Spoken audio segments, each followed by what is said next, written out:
there's been this ongoing assault on the right to keep and bear arms, and not just the right to keep and bear arms, but all of our rights that we have naturally as human beings and that are recognized in the Constitution. And Washington, I'll remind you that Washington said the final keepers of the Constitution are the people themselves.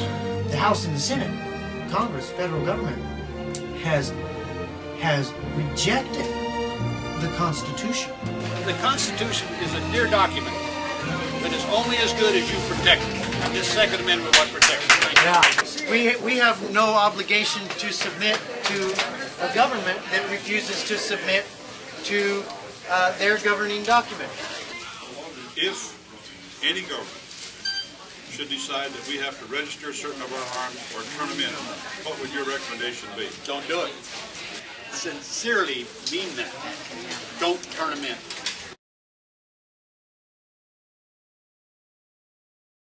The way that this got started was several weeks ago. I was doing a radio show, and I wasn't even talking about firearms. I was talking about economics. But somebody called the station after the show was over and said, hey, what are we going to do about all these firearms restrictions that just keep coming down the pipe? It's like they just never end. And I said, well, I don't know. Let's get together and talk about it at Denny's on Monday night. And 150 people showed up, and I was expecting maybe 18 or 20, but there was standing room only, 150 people. And so then the next week, a week later, we only had a week to organize, but we found a place big enough to meet, and we wound up with 700 people showed up to this next meeting to talk about what we're going to do and to go over the principles of human nature and natural law and higher law that are a part of every human being and that are ingrained in us and that were recognized in the Constitution and that we as individuals have a responsibility to defend. So at that first meeting where we had 150 people, I brought this letter that I wrote. And I thought it's a pretty strong letter and there would probably be some parting of the ways, and it was kind of a choose this day whom you will serve letter. But you know what? Everybody there signed this letter. Let me read this to you. Let it be known that we, the people of Alaska, stand in recognition of the true principle that whenever a government abandons the purpose for which we have created it, and even becomes hostile towards that which it was once a defender of, it is no longer a fit steward of the political power that is inherent in the people and lent to this government with strict conditions. These conditions are clearly defined in the United States Constitution and understood by the common man.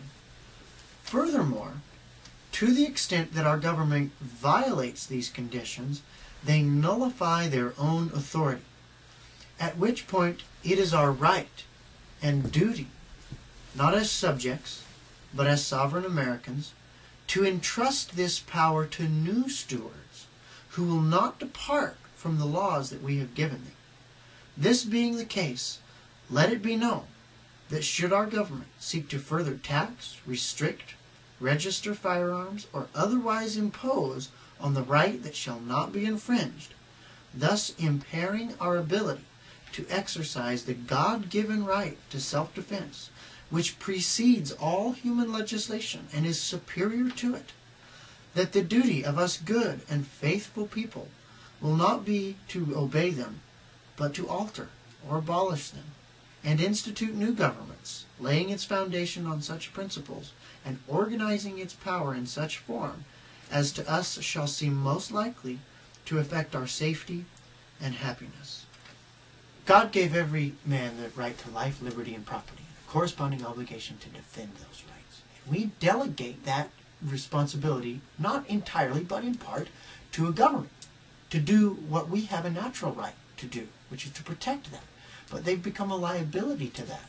It's nobody's job but our own to make sure that the government doesn't become detrimental to the purpose which we created it. Now, there's several ways that we're going about this, because we can all just sit around and gripe about what we know is going on, or we can get something done. So first of all, what we're doing on the federal level is we are asking our congressmen and our senators to abolish the Federal Reserve. The Federal Reserve is allowed to print trillions of dollars out of thin air. And dollars respond to the law of supply and demand, just like anything else does. When the amount of dollars goes up, the value of each individual dollar goes down. Now, the value lost by your dollar is value transferred to the federal government. Now, not only does this weaken the individual citizen in order to strengthen the federal government, but then the federal government turns around and offers this money back to the states or back to your county or your local government with strings attached, aka we're going to give you this much money for roads and law enforcement, but only if you implement this gun registration program. And then on the state levels, and this would be different for every state, but in Alaska, what we're doing is we're pushing for the, first and foremost, the Alaska Firearms Freedom Act. Now, this was sponsored by a guy by the name of Joel Bonnick in Montana. And what this piece of legislation does is it's a declaratory piece of legislation that says a firearm or a firearm accessory or ammunition that's manufactured within the state and stays in the state is none of the federal government's jurisdiction under the Commerce Clause of the Constitution. And furthermore, if the federal government tries to prosecute anybody, it's the job of our Attorney General to defend that person in full. Second thing that we're doing on a state level, and that we'd like to do on a federal level, it'd be very hard to do on a federal level though, is to pass fully informed jury legislation. Because Congress can write a law, the President can sign a law, and a court can rule on a law, but the juror is the only one in the whole country who's been entrusted with the power to actually enforce a law. And so what this does is it puts it in the statute of the state that the judge has to allow the jury to know why they're there. The function of juries, when understood, gives profound meaning to the phrase, we the people. So then the third thing that we're doing on the state level is that we're pushing for a sovereignty bill. A sovereignty bill would actually enact law that would say if the federal government does these certain things, then we are going to seek certain recourse. Then it's the right, no, the responsibility of the states who created them, in essence hired them, to get together and discuss whether they want to have a sit down with them and tell them they better straighten up or they're going to lose their job, or to just disband them, fire them, and institute a new federal government that's not going to get so out of hand. So on the individual level, we've made a commitment to stand together in non-compliance to further firearms restrictions and raise money for a legal battle if need be.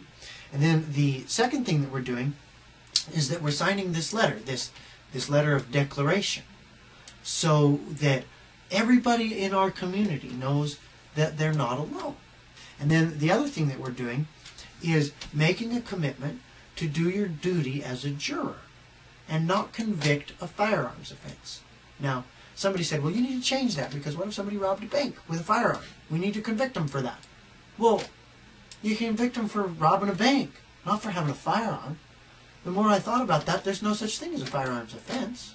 The other thing that we've been doing is open carry days on Friday, Saturday, or Sunday, or certain days of the week. We all agree that this is going to be an open carry day, and you carry openly.